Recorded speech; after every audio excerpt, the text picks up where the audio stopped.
You're listening to the Faith Made Welcome podcast, a progressive podcast of faith where we look at Christianity from a progressive Baptist tradition. This podcast is brought to you by Commonwealth Baptist Church in Alexandria, Virginia. So whoever you are, wherever you are, or whatever you think about faith, you're welcome here.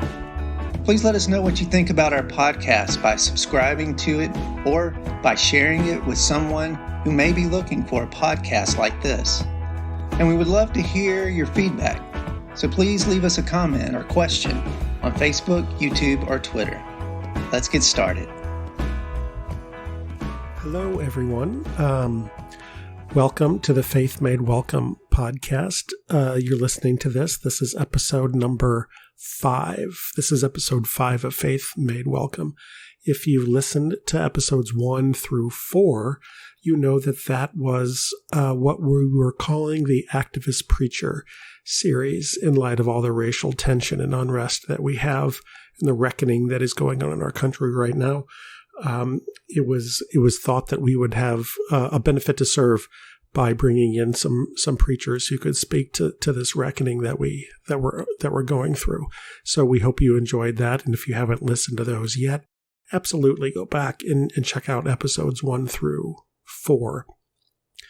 Moving forward from there, though, Marty and Robin Anderson thought it would be good to have a series on the intersection of faith and science. The intersection of faith and science. And of course, as we know, anybody who's in the faith communities, anybody who's in the science community knows there is a sort of it almost seems like an innate tension between faith and science and how they relate to each other.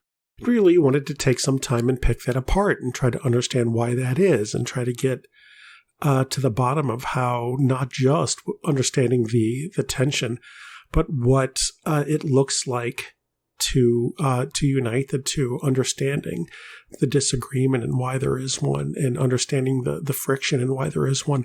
But also, if you're coming at this from a scientist point of view, how do you start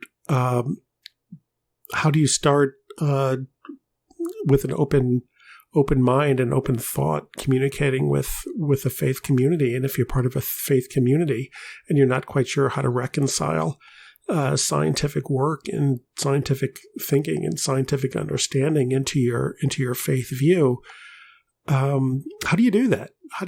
So we tried to open this up and make it as broad as possible to wherever you're starting from, where anyone is starting from, and the consideration of a point of view that is one that brings a little bit of friction with it. There might be something for you in it.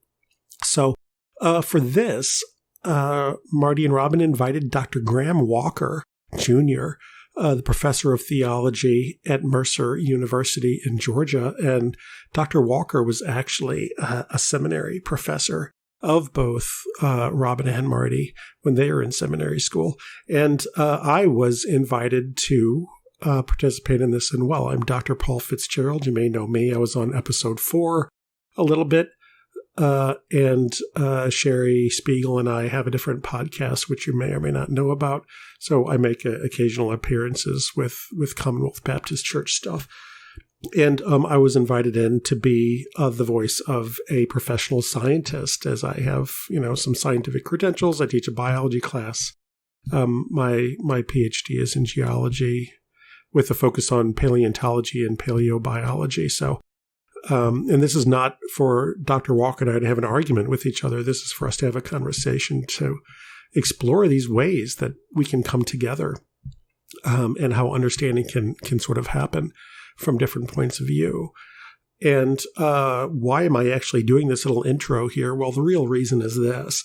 We went into this recording hoping to record a couple episodes. We had it in mind that we were going to record 2.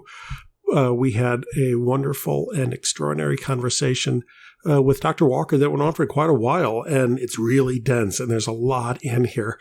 So we're actually going to split this into 3.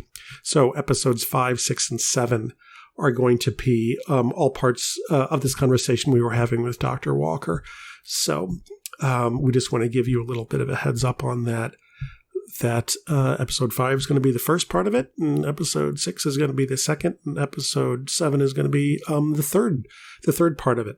Now, what's really fun is that episode 8 is its own little special treat for us, and hopefully you enjoy that as well. After we finished this wonderful conversation with Dr. Walker, I should say Graham. He prefers to be called Graham, or at least that's what he told us. We were sitting around the table eating lunch after this amazing conversation, and our heads were still sort of spinning with what we just experienced and the conversation we just had. And we just sort of kept talking about it. We kept unpacking it. And we quickly realized that there's some real nuggets that folks might find interesting in the conversation we were having over lunch. So we said, hang on, everybody. If we're going to actually have a conversation about this, let's get this on. Let's get this on the SD card. So we threw a mic up and had another little 45-minute like conversation about the conversation that we just had, with a little bit more unpacking and introspection, as the conversation we had with Dr. Walker just sort of kept unfolding and kept unpacking within us. So that's going to be episode 8.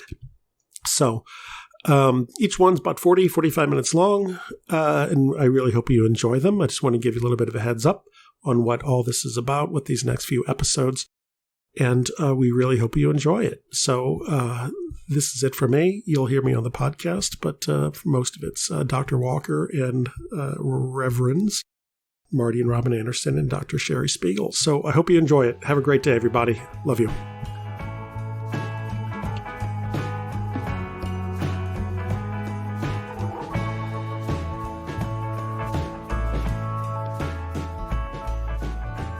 Alrighty, so welcome to the 5th episode of Faith Made Welcome. And this episode is special because we are kicking off our 2nd series.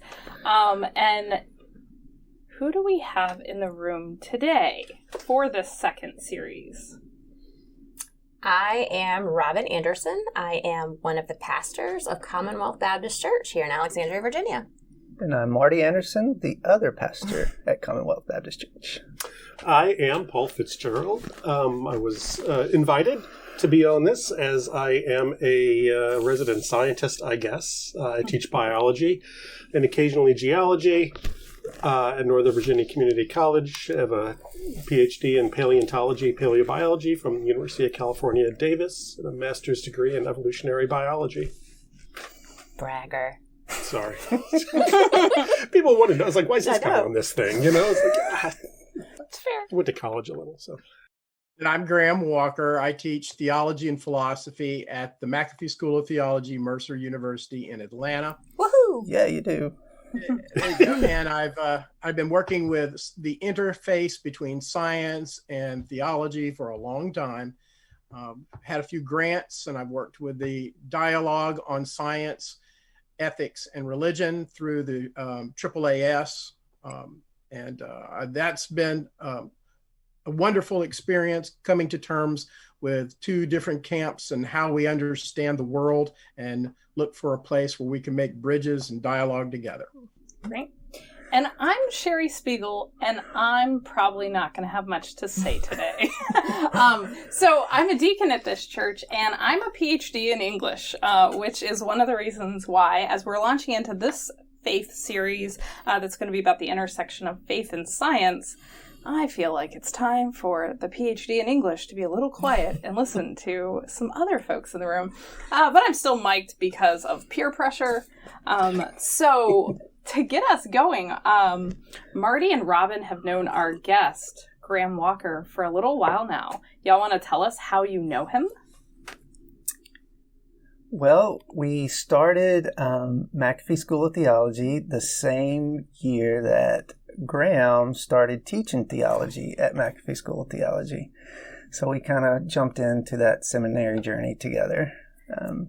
And we went to seminary right after we got married, and we've been married 21 years. So we have known Graham for a long time.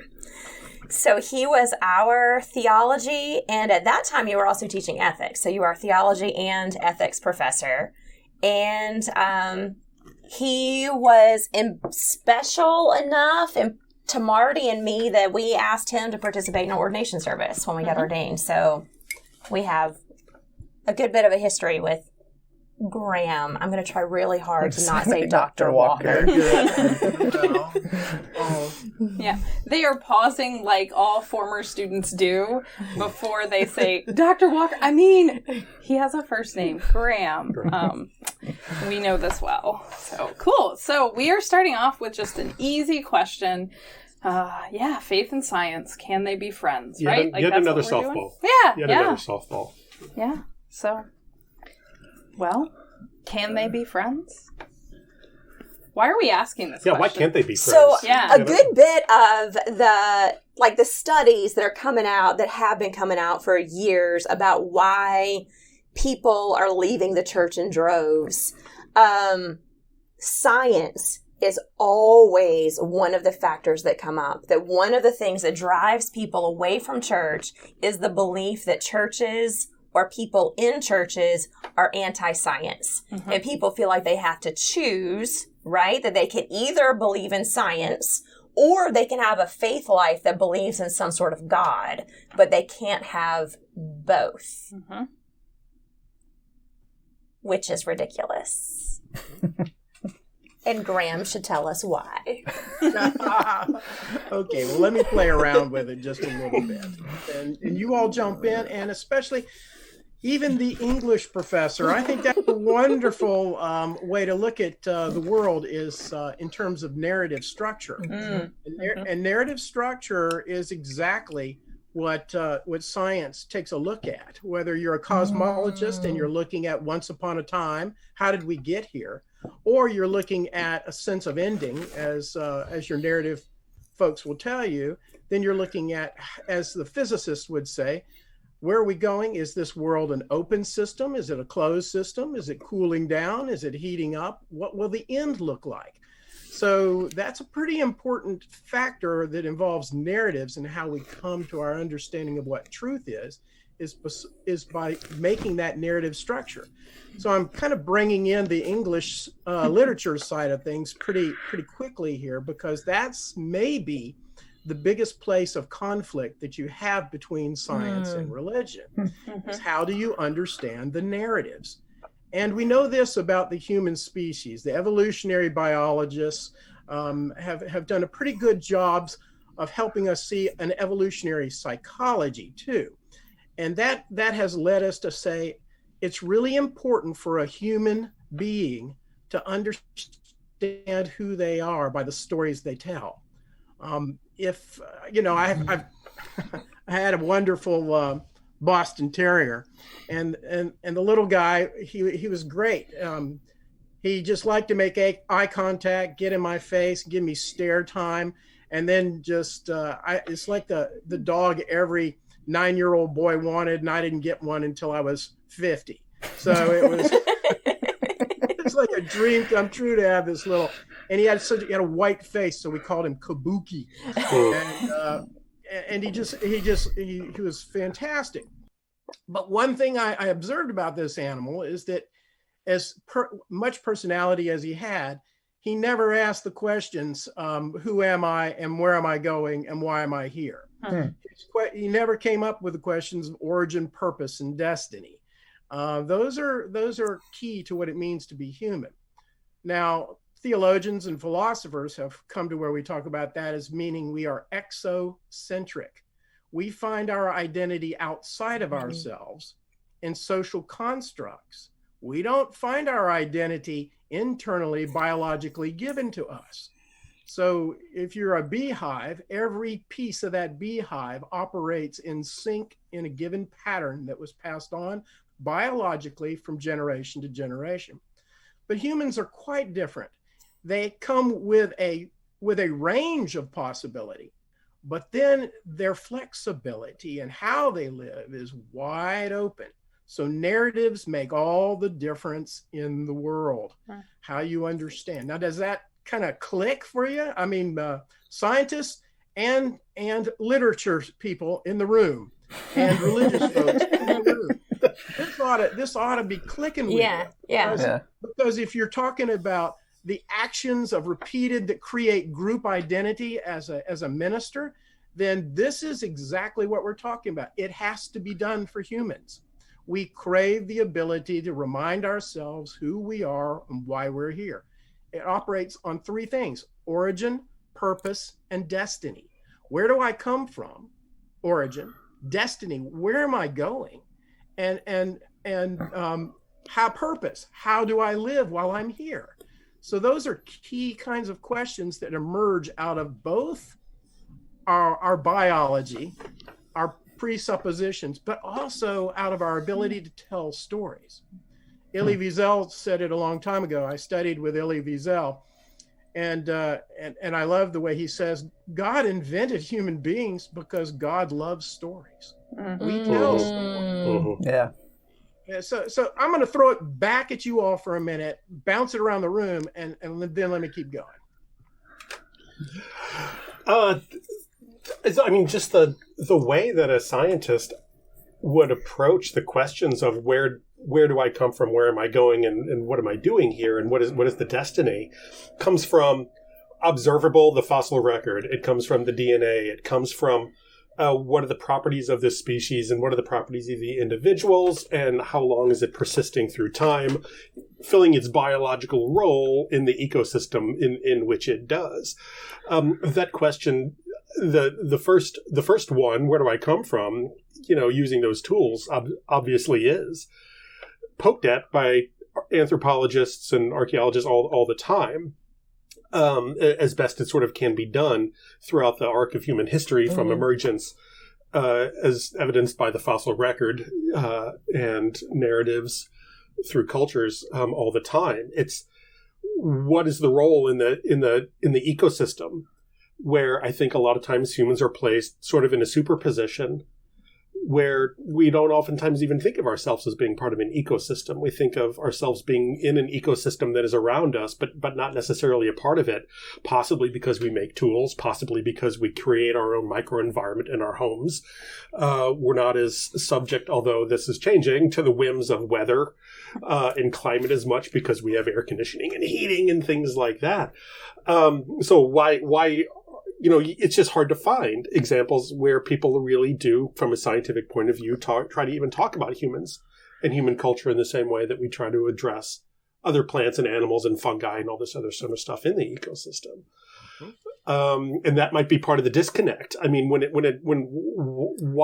are the bees here? You say, well, they pollinate flowers and they satisfy these critical pollination roles, and they have, other things rely on them. They rely on other things, and there's integrated part of this ecosystem. That question is not even addressed from the point of view of humans, in that sort of way. Just by asking, why is the bird here? It's like, or why are bats here? Well, they eat mosquitoes and they pollinate some stuff, and they come out at night and they get rid of a lot of pests. Why are humans here? It's like, well, I mean, the question itself predisposes an existential philosophy towards coming up with a purpose that is not biological, but it is higher and spiritual in some sort of way. And that's curious to me.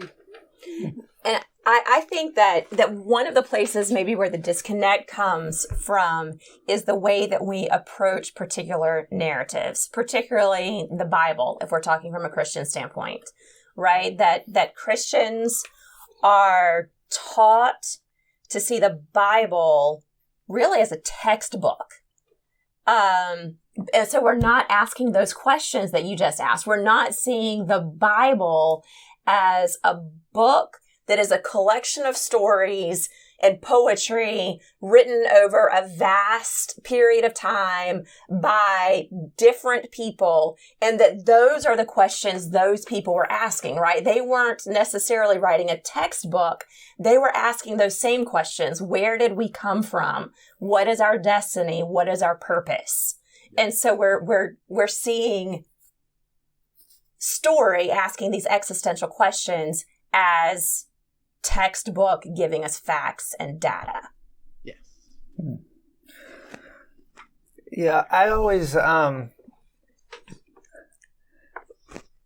came from the point of creation, Bible, of how to get my identity, right? And those stories somewhere in my growing up also became like facts for me. So, but I know that God created us. That's what I grew up believing. But when we worked in Baltimore with the Johns Hopkins students, all those medical students would come by the church and tell me how complicated the human body is and how complex it is. And I know that it's like more than just the breath of God that was in me, like all these vessels and ligaments and how they go together. It was just fascinating. And I know that my body, when I exercise, makes me more healthy, but it also clears my mind and thoughts to a different, broader, bigger view of purpose. So I think it's connected somewhere in there, like my body and my mind and my spirit all just kind of connects together. And I don't know, I think that's maybe a commonplace, but Graham, you could... Well, it sounds like what you're saying is they're all parts of the same story. Yes. But different angles, right? Yes. But I think we separate them to where, we have these ideas of who God is, but we're here and we're made up by this matter and, DNA and all the stuff that Paul was just talking about and explaining. And we separate those, like those are that's a story and this is what we are. Does that make sense? So, you all are beginning to see kind of why I see this fascinating interface between theology and science and faith and how it kind of works together, because I think you're landing on a point of interest to me, that if you actually believe in a creator God, then you're actually looking at the very same creation, and you are coming from different perspectives and lenses. And Paul, I think your observation is, but I never asked the why questions in science. I asked the how questions. Mm-hmm. How did it came about? Right. Correct. And I think that's a legitimate thing. And yet we also hear people like Stephen Hawking and others say, oh, but if I knew the beginning, if I could get back to T = 0 and know what happens just before the beginning, I would have all the knowledge. Mm-hmm. You see, and you hear Edward O. Wilson, the famous biologist, saying consilience is possible. One day we're going to bring these fields of knowledge together and we're really going to have something. Mm-hmm. So you hear that and you go, yes. And there is a divergence. There's no doubt there's a divergence in path. Ian Barber is the famous physicist and theologian, PhD in physics, PhD in theology. Here's a guy who speaks both languages fluently. And he made the observation that when you're looking with models of theology and faith, that you're talking about things that are explanatory. You're looking at how to give people identity-making statements and the way to live because of the way we're constructed. And thank goodness the evolutionary psychologists have come to realize the importance of just that piece. Mm-hmm. Davidson and others have kind of really made a clear delineation, the fact that we link stories and history and narrative together along with who we are as persons. And even Edward O. Wilson in his book On Human Nature points to some of the same thing. We have biological givens, a pretty good strand that we can say as a base, but then we have to kind of create the world in which we live in. So I'm looking right now in the room that you're in. I see A squared, B squared = C squared everywhere in the room.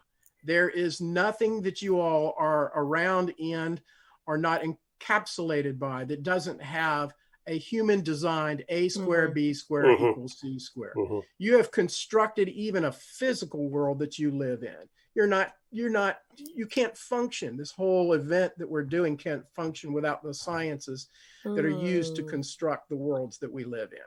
So the how is important because it changes the way and the quality of the worlds that we live in, for the good or for the evil.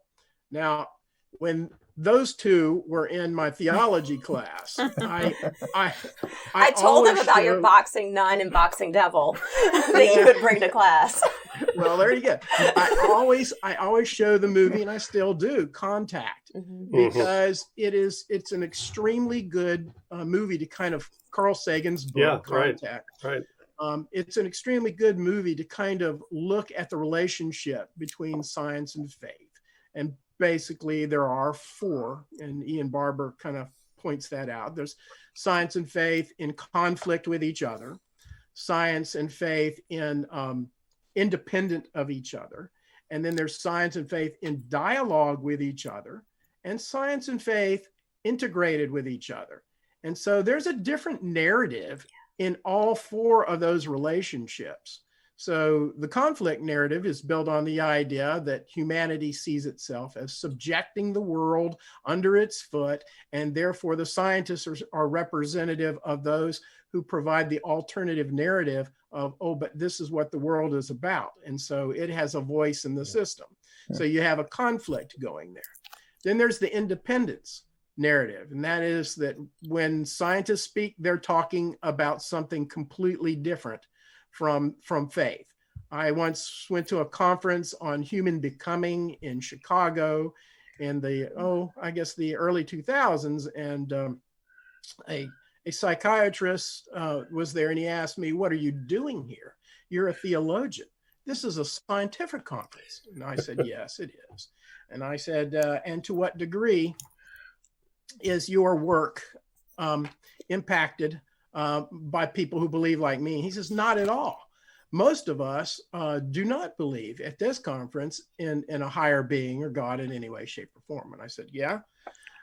How much of your research money comes from the public?" "Oh, 99% of the money we get comes from the public." And I said, "So if less than 1% of the people on the planet believe like you, but they believe in a theological way of understanding the world, and most of your research funding comes from those people, it seems that you need some way of interconnecting with a community that you just don't understand."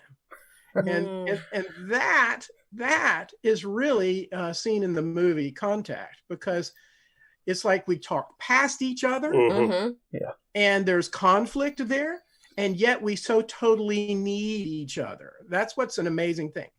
Edward O. Wilson, for those of you who don't know this guy, he was a famous entomologist. He's the one who discovered fire ants in South Alabama.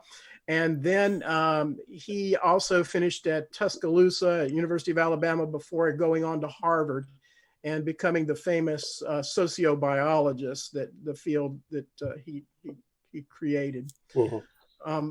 But he's been a critic of religion for a long time. He grew up Southern Baptist in South Alabama, and he went home to his pastor on spring break and said, "Pastor, I got some really cool stuff to tell you about this evolution stuff, about the creation that God made." And pastor said, "No, you got to make a choice. It's either going to be the Bible or it's going to be Darwin, but it can't be both." And so he said, well, as a young man, I took Darwin because that seemed to be the way that all of my future and my research was taking me. And the data does seem to bear out evolutionary history in time. Well, he wrote a book not too long ago in the mid-2000s titled Creation. And in that book, the second chapter of the book, he says, this is a letter to my Southern Baptist pastor friend. He said, "Can't we become friends? Can't we learn to work it out?" After a long career of not being able to speak to each other, it seems to me that I care about the future of the planet. I care about the future of what's going to happen. And I know, but because of my studies, we are in danger. And he says, but you have the voice. You have the ability to speak the narrative that talks to the people to get the information out there. I can't do that.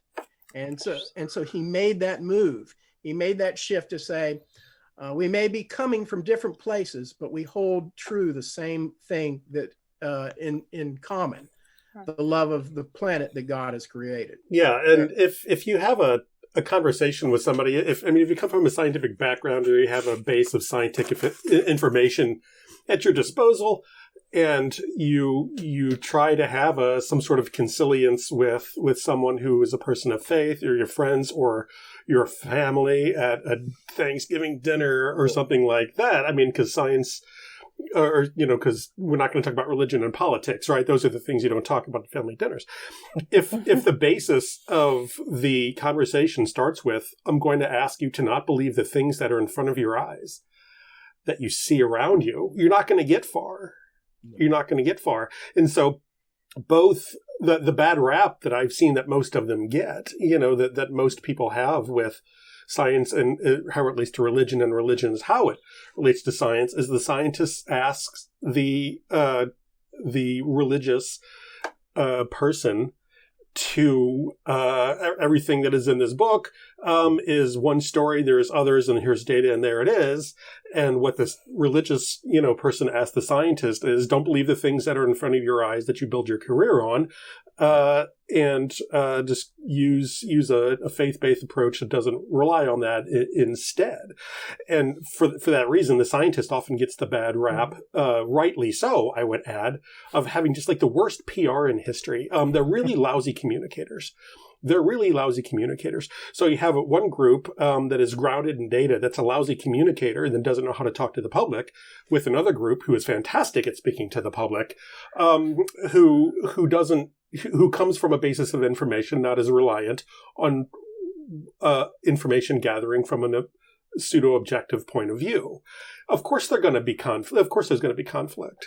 They go right at the heart of which other is the worst at. And you get defensiveness on both sides, and then you're nowhere. I'm curious about, how did we get to a place, Graham, where pastors and theologians and people of faith said, don't believe what's in front of your eyes? How did we shift from, we've got we're coming at something from two different angles, let's kind of see where the connections are, to, you cannot trust what's in front of your eyes. You should only trust what's in this one book. Right. Well, okay. So, the theological history here, the little bit of that church history stuff. So when you're looking at Ptolemaic ways of forming the earth, and you're looking at between 100 and 170, Ptolemy basically lays out a understanding of the world as geocentric, which means round, globe, and the universe revolves around the earth. That's already a big step from what you find in scriptures, which is a flat earth with a rotation held suspended. I mean, you can see that in Psalms, Book of Psalms, chapter 93, verse 1. There's the earth is flat and suspended right there in space.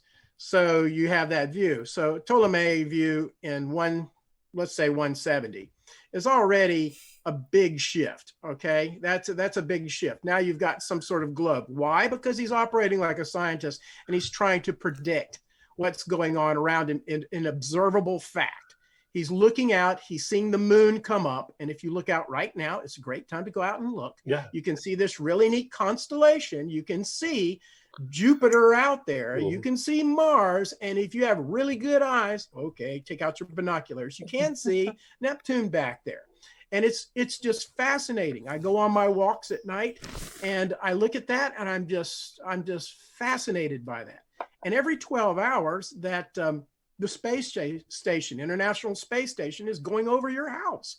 I get out, I watch, I have a little app, so I know when it's coming. It beeps me, and I get myself outside and I holler, Mimi, get out here. You got to see this. Yes, you got to see this. The neighbors think I'm crazy. But it's the most fascinating thing. It's just like this. It just streaks across the sky. And when they had the most recent capsule go and return, I saw it break off in the sky and start that return. I was just thrilled. Now this comes, back when I was a kid, before my parents became missionaries and moved to Singapore. I was a kid that grew up in the space age. my uncle was the mayor of Titusville, Florida, which is Cape Canaveral. And so I would go over and see the Gemini. I would see, I never saw Mercury. I was a little too young for that, but the Gemini and the Apollo launches, I saw as many of those as I could. And it just fascinated me beyond imagination. But the science it takes to pull that off, the ability to actually see these things happen requires an enormous amount of respect for how this world operates. Now, Barber, getting back to him a second, he argues that like I said, for religious folks, we're doing explanatory things that talk about our identity. But the scientist is doing exploratory things. No thing that a scientist looks at stays the same for very long. So as soon as they build a model of the world, right, they tear it down and look for a better one. Their whole method is driven on doubt.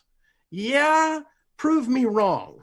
Here's my idea. Here's my hypothesis. Then my whole goal is to prove me wrong. If I can't prove it wrong, then there's a possibility that it might be right, but not for sure. I'm looking at a correspondence. Truth for a scientist is how your view of the world, how your formula corresponds to what you see, touch, taste, feel is right there. Now, why does a scientist do that? Because a scientist knows that we create narratives in our head and we become comfortable with those. And those are hard to escape, because once we feel comfortable in a worldview, we want to stay there. Now, if we did that, we would be lost to a whole lot of the way we're living right now. Everything in that room that you're in right now is affected one way, shape, form, or other by scientific discovery. And the brilliance of science is that we pass on this knowledge from generation to generation, so the next generation doesn't have to relearn. They can say, our cultural scientific warehouse of knowledge is now being passed on. So those who do the history of science are extremely important people, because they carry the knowledge that the laboratory work is doing now. They'll carry that from next generation to the next generation to the next generation, because you never know when we're going to lose track of that. In the 1980s, 1984, there's the Human Interference Project. I find that just a fascinating story. Paul, do you know about that? I don't. No, I don't. Okay, so a group of anthropologists, scientists, linguists were gathered together to figure out how in the world are we going to pass on knowledge to future generations of the spent uranium that we have used in our nuclear sites. And we bury it. How do you put out warnings to future generations? When no human language really can stretch more than about 3,000 years, right, then how do you communicate that? Well, it has to be figured out in such a way that storytellers will pass this along. And as they structured it, they began to think, the best way to do that is really through creating religious types of communities that are able to pass that information on from generation to generation to generation. Otherwise, you know how human beings are. We find something in the past, archaeologically speaking. You're a paleontologist. So you like to dig up stuff. Yeah, I do. There's some stuff that if we dig up, we will destroy the planet. Right. And so that's the point. So how in the world do you tell the stories into the future that give warnings from the past to the future? Don't dig this up. Right. So it's a really fascinating thing. The science is there and it can do such wonderful things, but it also has a capacity to do such very, very dangerous things. Is part of it the tension of that related to when I say the tension of that, just the narrative aspect between, to wave arms broadly, religious perspectives and scientific ones. When you were speaking, what I was thinking of, every ancient culture has an origin story that's a narrative about where they came from. Yeah. Whether it's Native American tribes, whether it's South American tribes, whether it is, hunter-gatherer societies in Asia, right? There's all a narrative story from whence they came. Yes. And that story, which gets passed on from generation to generation to generation, which predates anyone's understanding of where that story actually comes from, or what the origin of it is, predates radioactive dating, predates the field of paleontology, predates, the rock hammer as a tool on which to uncover, it predates laws of superposition and geologic age and how to come up with the concept of geologic time. To come in as a scientist and say, this is where I think we come from, and this is the data that suggests that. It's not an equal argument where you're both starting from a place at the same time, right? You're challenging a cultural identity by doing that, and so doing, you're threatening the very identity of what those cultural peoples actually represent by saying that. And that is something that might not be appreciated from the scientist's point of view. It may be grasped onto a little more tightly from the religious point of view. And I would say the same for Christianity. The biblical origin stories of 7 days, a 7-day creation, as it's sort of written in I shouldn't say sort of. I'm hedging because I'm not the religious person in the room. Well, I'm not the religious professional in the room, I should say. I think I'm the only non-religious professional in the room, actually. Is contrary to what the data suggest. And, so even something that's as relatively recent by only, 6, 7, 8, whatever thousand years, the notion of Judeo-Christianity, that's still a significant amount of time to have a cultural narrative of where one comes before science swoops in and tells you that it's something else. To build off of that, I took a note that a little while ago, Graham said that science is rooted in doubt, right? You're asking the questions, what if this is wrong? And that, to me, seems to connect with what you're saying, Paul. If you've got science that's rooted in doubt, and then Christians in particular say that doubt is bad, and a lot of Christians actually say that doubt is the opposite of faith. So then that might be why so many Christians have such a hard time even asking those questions, right? Because it might make me doubt. And if it makes me doubt, then that means I don't have faith. And I'm also thinking about how, I don't think Judaism has this problem, because I think a Jewish approach to story is to interrogate it, is to ask questions about it, is to debate it. But Christians, particularly in America, I guess, don't necessarily give ourselves that freedom, because if we ask questions, we might find that the answers aren't so clear. And if the answers aren't so clear, then we doubt, and what happens to faith? Well, I think it relates to how we treat story. Do we treat story as the starting place for the conversation or the ending point for the conversation? And I think, science tends to treat it as the starting place. Here's the story we know so far. What do we want to add? If we get too held up in honor the story we've been telling because we've been telling that story, as opposed to let's hear this story and then figure out how we build on that story. It's how you treat the story, right? And how many times do Christians shut down debate or argument by saying, but the Bible says, and that's it, right? So that's making the story the end, not the jumping off point. Which is a sign of how strong your faith actually is. To actually be confronted with the data and an alternative story of human origin, and to say, you know what, it's not that, it's this, and even though it goes against what the evidence suggests, I'm going to hang on to that. That's a testament of how strong your faith is. And it goes back to what Dr. Graham was saying about how scientists try to push the story, prove me wrong, and push the story to something else, to make the story go somewhere else. Whereas our faith, we are kind of confined by the Bible. and we have this story to tell, and we base our whole faith journey on this one story that we think will never change. And we don't evolve because God is the same yesterday, today, and forever, right? So nothing can change. The book is closed, right? Yeah, the book is closed. Right. That's a beautiful point of entry. God is the same yesterday, today, and forever. And behold, this is from the book of Revelation, I make all things new. Yes. Yes. So you hear the internal paradox that is there. And that's a key point for narratives and stories and how they operate. They have wiggle room, and the wiggle room is designed to keep you alert to just that.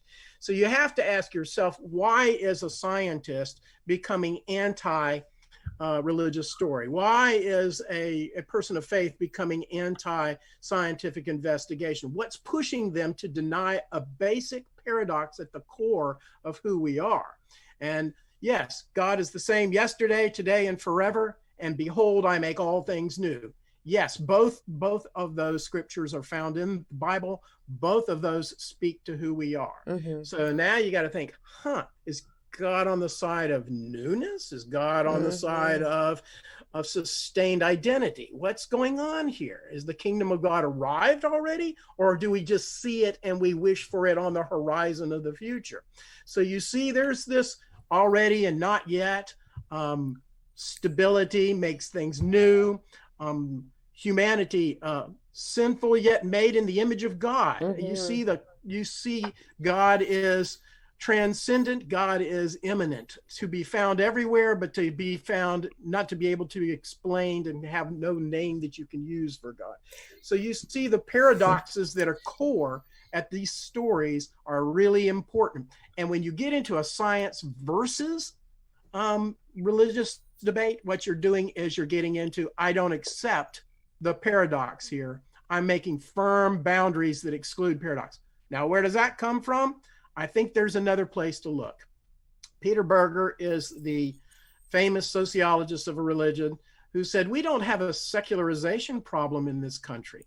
We have a pluralization issue in this country. And when you have multiple voices telling multiple narratives, that changes the way you behave. And you behave in such a way that you either deny altogether what somebody else is saying, and you move into kind of a fundamentalist, I don't want to hear it. You can't tell me anything. Or you become a person who says, everything is there, it doesn't matter. And you become a relativist. And he said, neither one of those are working. You have to use doubt. He borrows it from science, from David Hume and others. And he says, doubt is a good thing, provided that you can create a space between communities where they can talk and find agreement. That's where you'll actually find a common ground. Okay, I doubt you, but I also have to doubt some of my presuppositions as well. And you have to be willing to doubt yourself and also some of the presuppositions that you have. So the breaking together of those common fields can take place. Ian Barber is a good example, physicist and theologian. John Polkinghorne, a good example, physicist and a believer. Francis Collins, the head of our Human Genome Project. He is a believer, and yet he was able to use what is called methodological materialism. Whoa. Listen to this. There's a difference. Listen to this carefully. There's a big difference between methodological materialism and philosophical materialism. A methodological materialist can be a believer, but when they go into the laboratory, put on their white coat, put on their goggles, put on their mask, and they go with the intent of prove me wrong. I have to have a vaccine for COVID-19, and it's got to be the absolute best. I can't say, don't worry, God will come up with it. No, I am now a methodological materialist. God has provided a way. I've got to go discover it. And I cannot say God will just deal with it. That's a God of the gaps kind of thing, where you ask God to answer the questions that you don't know about anymore. That's the where does God live, right? And what science has done is they keep marginalizing him to the gaps in our own understanding. So the house where God lives becomes smaller and smaller because he only exists in those unexplainable gaps of grand unification theory and physics, and when did humans become humans, and these kind of little unknown sort of questions. Yes. Yeah. Perfect, Paul. That's exactly it. So if you want to avoid moving God slowly out of the face of modern humanity, then you have to be able to use methodological materialism that says, okay, I'm going to go research the world that God has created, and I'm going to ask the questions that are there about this world. I just can't throw my hands up and say, oh, don't worry, let's all go back to school. Things will be just fine. And if we just pray hard enough, or if we just think hard enough, that God will take care of it. That does not work at all. But that's not to say that scientist like Marty, like you mentioned, is just overwhelmed with the complexity and the kind of the beauty and the synergy and the amazing awe that comes from the world in which they find themselves investigating, that takes them to the point of asking the question, not that you can't say declaratively God is, but is God? It's a more humble approach. Yeah. It's a way to recognize that, wow, this is just a fascinating drama. Back to our literature folk, this is an enormous, incredible drama that we're part of, that we are mending the world. And Robin, that's tekon olam. So to mend the world becomes a meeting point where science and faith work together.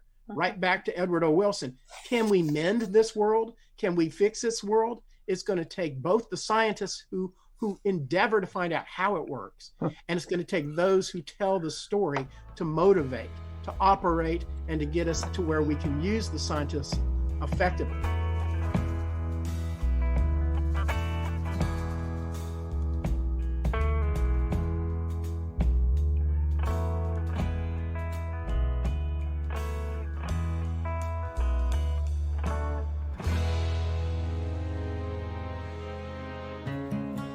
This podcast is produced by Cheri Spiegel, Paul Fitzgerald, and This Most Unbelievable Life. For more information, please check us out at www.thismostunbelievablelife.com.